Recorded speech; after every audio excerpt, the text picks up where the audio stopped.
Assalamualaikum warahmatullahi wabarakatuh. Sahabat yang saya muliakan, kerabat yang ada di gedung Dewan Perwakilan Rakyat Republik Indonesia, membuat sebuah undang-undang dari rencana undang-undang yang diusulkan. Entah siapa yang usulkan dan entah untuk kepentingan siapa usul itu. Omnibus Law. Betul, ada pembenaran, ada keterangan yang membenarkan keputusan Anda itu. Tapi ingat, apa Anda tidak berpikir sesudah Anda putuskan ini akan terjadi banyak sekali sengketa hukum di hari kemudian di tengah-tengah urusan ketenagakerjaan. Saya hanya khawatir saja ketika hak kami diambil oleh keputusan Anda. Saya tidak tahu hak apa yang akan diambil oleh Allah dari Anda. Mestinya para anggota Dewan yang terhormat, besok saat kalian semua rentah,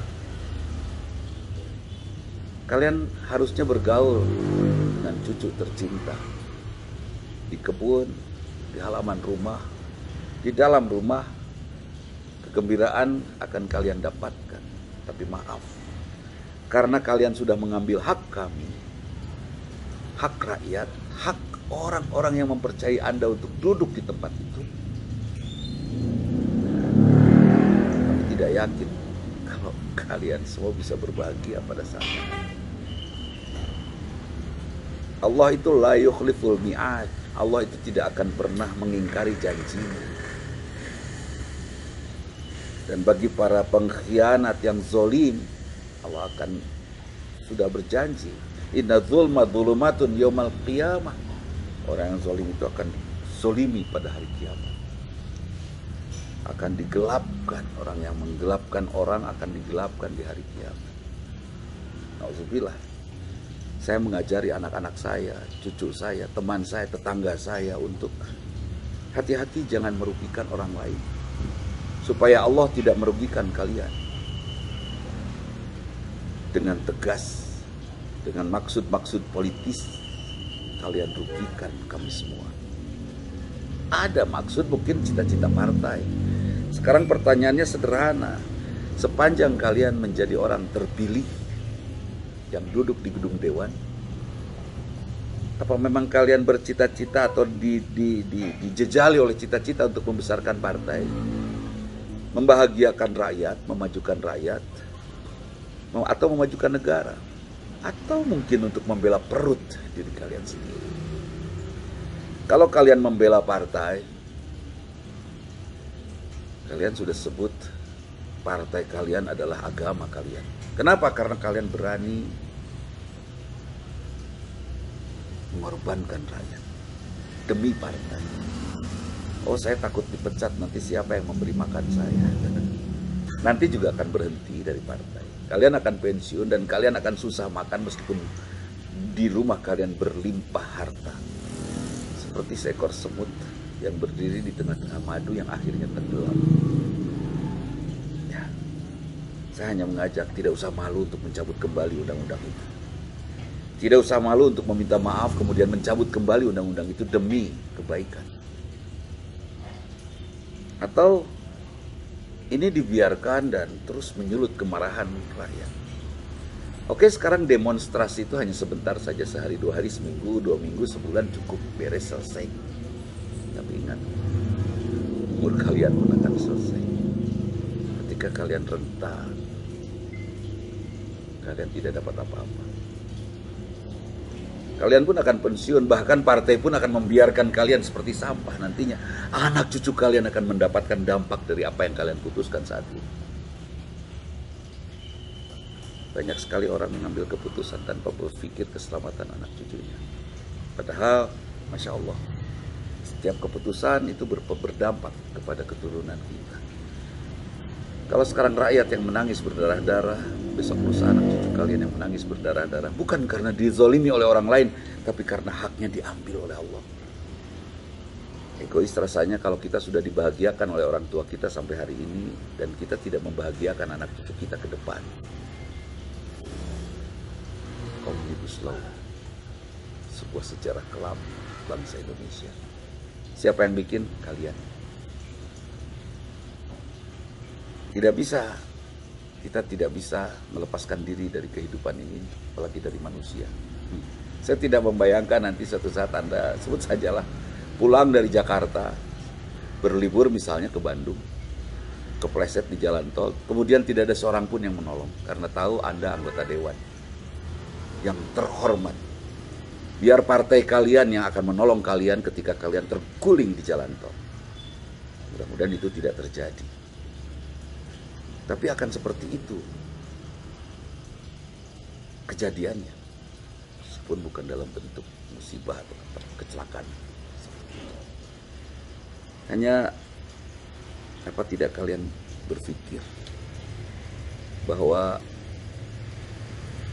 tangisan orang-orang yang dizolimi doanya diijabah? Saya hanya ingin mengingatkan saja, ya, salam perdamaian tentunya. Dengan berdamai,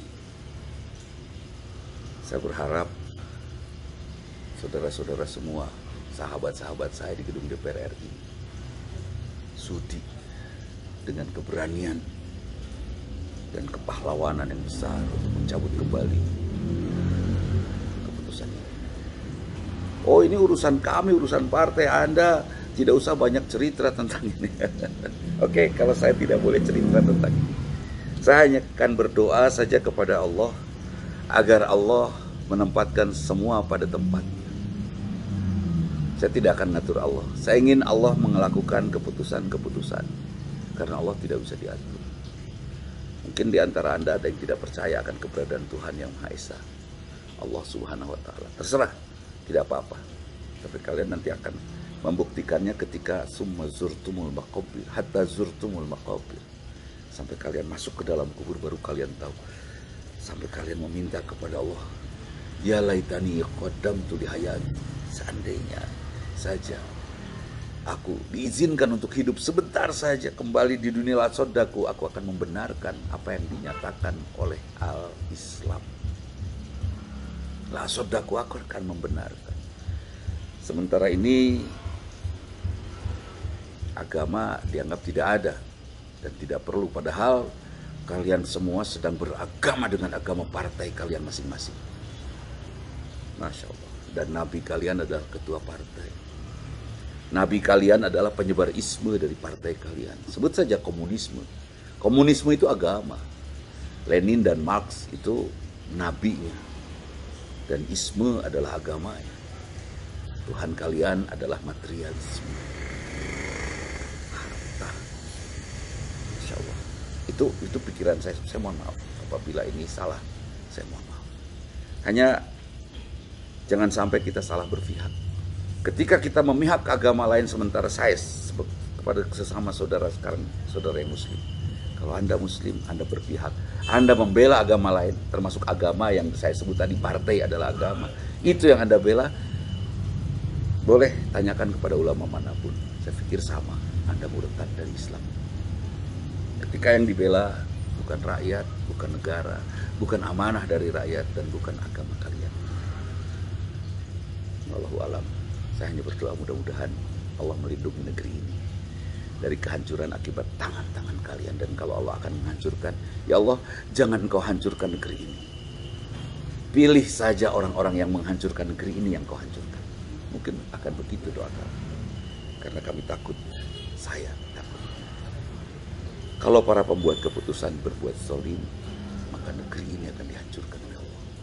Dan kita rakyatnya membiarkan, maka negeri ini akan dihancurkan oleh Allah.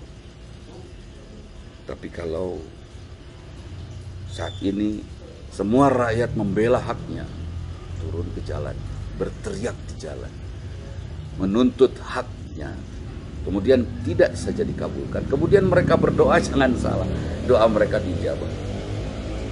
Saya tidak membayangkan saatnya kalian harus bahagia dengan anak cucu, justru kalian di situ kalian akan menderita, merintih, menahan sakit. Seharusnya kalian bisa nikmat sujud, kalian tidak akan bertemu dengan nikmatnya sujud seperti itu karena doa rakyat Indonesia yang kalian sulit. Entahlah, Saya sendiri tidak yakin kalau saya bisa mendapatkan surga. Tapi paling tidak saya berusaha untuk menjadi ahli surga dengan tidak salah mengambil keputusan dalam melangkah setiap hari perjalanan hidup saya. Mudah-mudahan para anggota dewan terhormat pun segera diselamatkan oleh Allah jika segera mengambil keputusan yang benar, berkumpul, merubah apa yang sudah diputuskan dengan kepahlawanan yang tinggi. Tentu kami akan mengucapkan untuk kalian semua yang berani melakukan itu, jazakumullahu khairul jazaa. Semoga Allah membalas apa yang sudah kalian lakukan dengan balasan yang jauh lebih baik. Itu saja. Ini pernyataan terbuka saya untuk saudara-saudara saya di gedung DPR, saudara-saudara saya anggota DPR yang terhormat. Mudah-mudahan kita tetap terhormat sampai hari kebangkitan nanti di padang mahsyar. Mohon maaf. Sekali lagi mohon maaf. Assalamualaikum warahmatullahi wabarakatuh.